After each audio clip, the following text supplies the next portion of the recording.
Welcome on back, everybody. As always, I'm Kiki. In today's video, I'm going to teach you how to do a front loop only stitch. That's going to be abbreviated in your pattern as FLO.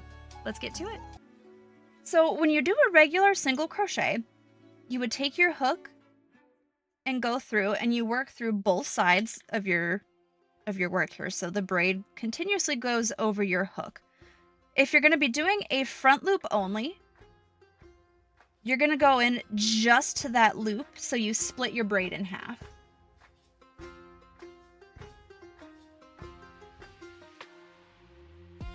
So then you go just into that front loop. There's only one piece of yarn over, rather than when you're through the whole work, there's two.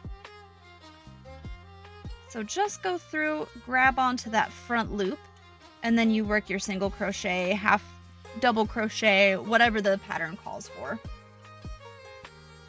Alright guys, I hope I was clear on that. I kind of realized after, I'm not sure that I demonstrated that as well as I could have, so please let me know down below. I want to hear all about it. Thank you so much.